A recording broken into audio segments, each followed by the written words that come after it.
지난 16일 한 유명 여행 유튜버가 올린 영상입니다.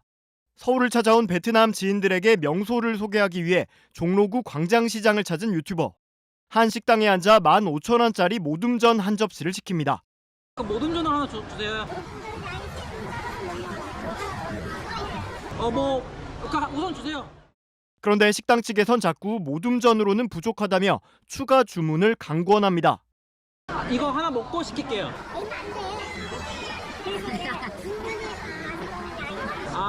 저희 계속 돌아다니면서 먹을 거라서. 네. 신랑이 끝에 모둠전 하나만 주문했는데 음식이 나오자 일행들이 모두 놀라는 기색입니다. 이게 15,000원이에요? 이거 15,000원이지? 뭐 이유가 있겠지. 1,000원. 와, 이게 15,000원이라고? 맛살과 햄, 애호박 등으로 구성된 전은 10개가 조금 넘는데 양 자체가 기대보다 너무 적었던 겁니다. 함께 온 베트남 여성도 베트남 돈으로 환산한 가격을 듣자 깜짝 놀랍니다. 30만 동. 30만 동. 진짜? 어떻게 생각해? What do you think about? 15,000원. 너무 비싸. 그래. 해당 영상이 공개되며 논란이 커지자 광장시장 상인회는 영상에 등장하는 가게에 10일간 영업 정지 처분을 내린 것으로 전해졌습니다. 그런데 곧바로 광장시장 인근인 종로 포장마차에서도 바가지 논란이 불거졌습니다.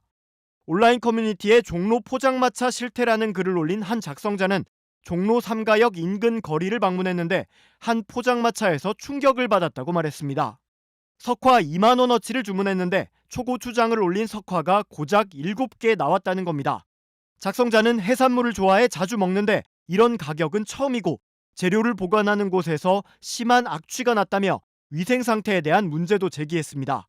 그래서 결국 음식을 다 먹지도 않고 일어섰더니 가게 측이 카드 결제는 안 된다고 해 현금으로 계산해야 했다고 전했습니다. 외국인 관광객도 많이 찾는 서울의 중심 종로의 밤거리가 이런 모습이라니 안타깝다는 작성자의 말에 많은 이들이 공감의 댓글을 남겼습니다. 백종원 더본코리아 대표가 다음 달 3일부터 5일까지 충남 홍성군과 함께 홍주읍성 일대에서 열리는 바베큐 파티를 개최하기로 했습니다. 백 대표는 앞서 예산 맥주축제와 금산 인삼축제 등 지자체와 협업을 통해 지역축제를 성공적으로 운영해온 터라 이번 축제로 지역 살리기 세 번째 프로젝트에도 이목이 집중되는 상황. 이번 행사에선 특히 지역 상인들과 축산 농가들이 더본코리아가 전수한 레시피로 40개의 먹거리 부스를 직접 운영하며 홍성 농특산품을 축제 특별가로 할인 판매할 예정입니다. 하지만 앞서 열린 지역축제에서는 가격 거품을 뺀 먹거리 장터를 직접 운영했던 백종원 대표를 향해 외지 상인들로부터 불만의 목소리가 나오기도 했습니다. 지난 6일부터 열흘 동안 열린 금산 인삼축제. 백 대표가 자체 개발한 인삼 요리가 등장했던 축제장 안은 일찌감치 재료가 소진될 정도로 인기가 많았지만 한산했던 축제장 바깥의 외지 상인들은 백 대표가 문제라며 볼멘 소리를 쏟아냈습니다.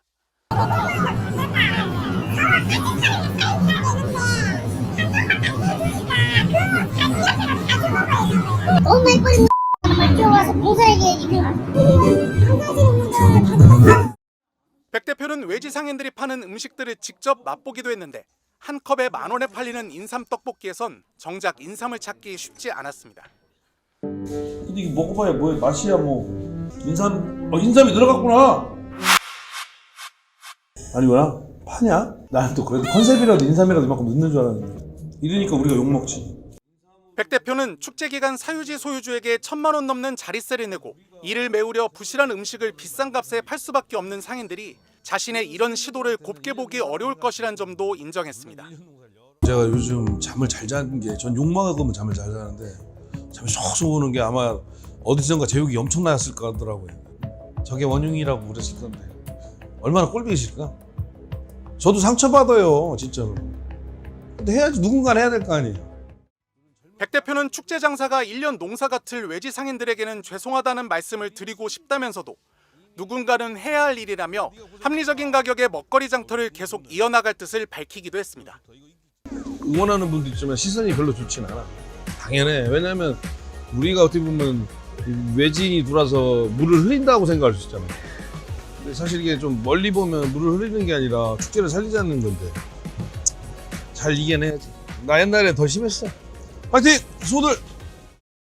백 대표의 새로운 시도가 바가지 논란이 끊이지 않았던 축제 먹거리 문화를 바꾸고 동시에 지역 상인들과 상생할 수 있는 기반을 마련할 수 있을지 관심이 쏠리고 있습니다. 이달 초 열린 영양 산나물 축제장. 이곳에 마련된 야시장에서 한 상인이 TV 프로그램 출연진에게 1.5kg의 과자 한 봉지를 7만 원에 팔았습니다. 바가지 가격에 비난은 상인뿐 아니라 지역 전체로 쏟아졌습니다. 그 농민들이 정말 힘들어합니다. 앞으로 이제 고추나 영양의 주산지 고추인데 고추 판매도 이제 시작하기 한 2달 정도 있으면 시작이 될 텐데 그때의 영양군의 이미지가 또 어떻게 될지. 해당 상인은 자릿세를 주고 축제에 온 외부 상인이었는데 코로나로 먹고 살기 어려워 그랬다며 사과했습니다. 다른 축제 노점상들은 해당 상인의 행동을 비난하면서도 너무 비싼 자릿세 탓도 크다고 말합니다. 100, 200을 주고 들어가서 그 돈을 빼려면 그렇게 한다. 해당 상인이 낸 자릿세는 얼마일까? 당초 공간을 내준 상인회가 정한 자릿값은 20만 원이었습니다.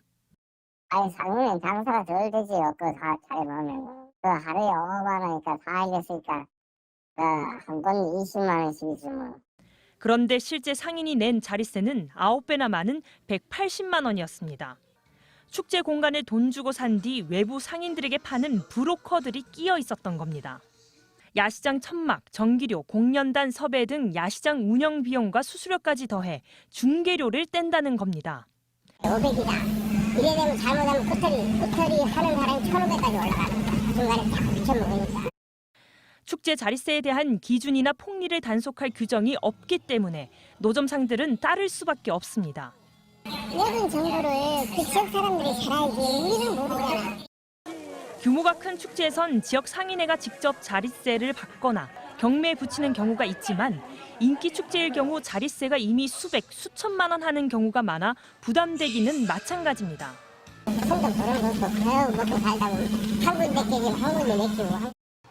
전문가들은 한 상인의 바가지 상훈이 곧 지역 축제의 피해로 이어질 수 있는 만큼 합리적인 자릿세를 정하기 위한 지자체와 상인 간의 협의가 필요한 시점이라고 지적합니다. MBC 뉴스 이도은입니다.